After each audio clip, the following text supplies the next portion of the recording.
society. Number two, determined. No idea what it is we lived up in California. Number three, then I went to week after. Dino, Ito, and Sergio Morales were all by Terminator still at number two, Osama bin Laden number four, Barack Obama. What's that telling me? It's telling me these kids could well have to be suicide bombers, and his friends and family, doesn't matter, they are at a fork in their roads, where yes, we can. Happiness is one of our lives. In a way, it has not yet begun to master our story, especially in the United States. Policies, bombs, militaries, the White House, briefing, the National Security Council on this, and someone from Mr. Cheney's office. A young woman in her toughest voice said to me, you know, these individuals have to take responsibility for their actions. If they don't, we're going to bomb them and kill them in their layers. And they should understand that. So long way. You gotta be kidding me. You're gonna bomb London? You're gonna bomb Madrid?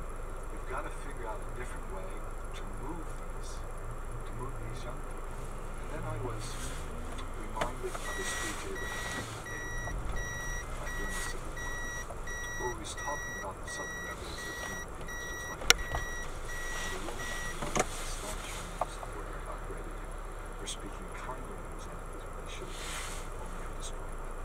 And he responded, why not? Don't I destroy my enemies when I make them my friends? And of course the second thing one understands, and it's a kind of strategic goal, but of course at the moment there's a series of inquests going on for the 7/7 bombings in London. And of course if you and I were sat opposite the parent or the brother or the sister of somebody who had this, you forgive me for saying so, it can sound glib, because in the mid-term it's fine, but in the long term we're all dead, and in the short term these families are in tears.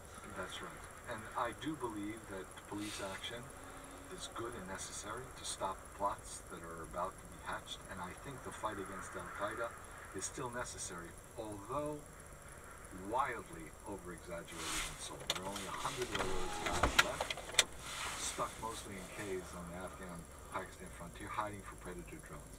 But what we've done is we've conflated everything. So the Taliban, who have nothing to do with Al-Qaeda other than the fact that they had made a sort of temperate. By the way, Arnaud de Bourchgave, who is a veteran journalist, who was the only Western journalist to interview Mullah Omar, head of the Afghan Taliban, showed me the interview last week. And Mullah Omar is very hostile to bin Laden. After 9/11, the Taliban were they had a reunion, trying to think of how they were going to disinvite their troublesome guests. The United States ridiculed the deliberation, but guesthood is one of the things that have kept these tribes unconquerable since Alexander the Great. Then they went to Pakistan with their guest, and the Pashtun tribes of Pakistan on the frontier, who were never Taliban, didn't like the Taliban, much less Al-Qaeda, gave sanctuary. And the Americans and the Brits and others, we got the Pakistan army to go in there, stir up a hornet's nest, and they got so pissed off that now they want to destroy the Pakistani state, and they're attacking nuclear facilities, and that's dangerous.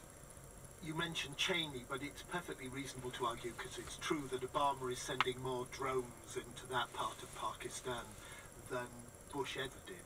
And at that level, your foreign policy, in your account, is just as crazy, probably even crazier than it ever was. Yes, and I think that for internal political reasons in the United States, it will continue to be that way, a terrible waste of lives for nothing. Again, the Taliban are interested in their homeland, they're not at all. And if bin Laden was a bigger headache to them than we are, they'd get rid of him, because they're not all that interested in it. But the difference is, in the United States, we don't really have an internal terrorist problem like Europe does, because our society is built to absorb immigrants, and they buy into the American dream. In the first generation, they achieve it. Muslims are slightly better educated, higher socioeconomic status than the average American. In Europe, 5 to 14 times more likely to be poor and disenfranchised. But our foreign policy, they keep talking in what they call kinetic terms, like how are we going to, how many troops do we need, and then asking the generals, do we need troops? I mean, that's like waving. When did the general ever refuse troops? And yeah, I think we're still stuck in this.